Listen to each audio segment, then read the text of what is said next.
საზოგადოებას არ აქვს ინფორმაცია თუ რატომ ხდება დღეს ამ ფორმით ადმინისტრაციის გაუქმება და რა არის შემდეგი ნაბიჯი. შეეხება თუ არა იგივე მსგავსი გადაწყვეტილება აფხაზეთის მთავრობას, რომელიც ასევე დევნილობაში არსებობს უკვე წლებია და რა რეალური არგუმენტები აქვს ხელისუფლებას ამ საკითხთან დაკავშირებით. ანუ ეს ორივე ადმინისტრაცია არსებობდა ის ბევრი რამ კუთხით იყო კრიტიკული, ხშირად ვაკრიტიკებდით მათ, მაგრამ იყო ერთგვარი, ასე ვთქვათ, შეიძლება ითქვას პოლიტიკური ორგანო, რომელსაც ჰქონდა ზოგადად ამ კონფლიქტის საკითხებში მუშაობასთან დაკავშირებით საკუთარი საქართველოს დევნილი მოსახლეობის სახელით საუბრის უფლებაც, შესაძლებლობაც და ჰქონდა გარკვეული საკითხებზე დევნილების მაგალითად და გარკვეულ საკითხებზე პრობლემის მოგვარების ერთ-ერთებიც, მაგრამ ჩვენ არ ვიცით დღეს რა გადაწყვეტილება არის მიღებული. თუ კი ეს არის აპელირება ბიუჯეტის დაზოგვაზე, რა თქმა უნდა, ტერიტორიული მთლიანობის ხარჯზე ბიუჯეტის დაზოგვა არ მგონია რომ იყოს გამართლებული, ხო? პრაქტიკულად ეს გადაწყვეტილებაც არის ასევე რუსული ნარატივის გაგრძელება.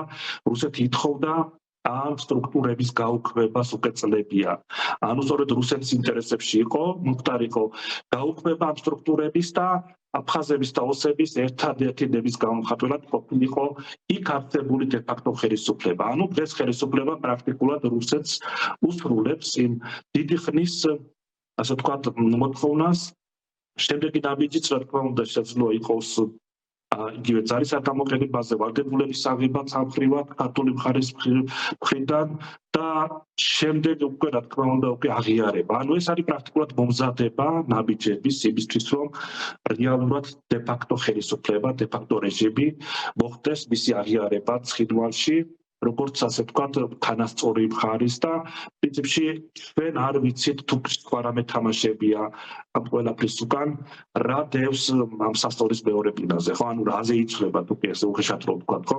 იმიტომ რომ ჩვენ რაიმე დათმობას მეორე მხრიდან ვერაფერს ვერ ვხედავთ და არაფერი არ ჩანს თუ კი რაიმე დევს ამის უკან და რამე შეიძლება მოლაპარაკებებს ჰქონდა ადგილი. ნებისმიერ შემთხვევაში საზოგადოებას აქვს უფლება იცოდეს თუ რა სახის მოლაპარაკებები მიმდინარეობს უსწრულ მხარესთან თუ ოსურ მხარესთან ამ საკითხთან დაკავშირებით და რა არის ის რეალური არგუმენტები, რის გამოც ეს გადაწყვეტილება იყო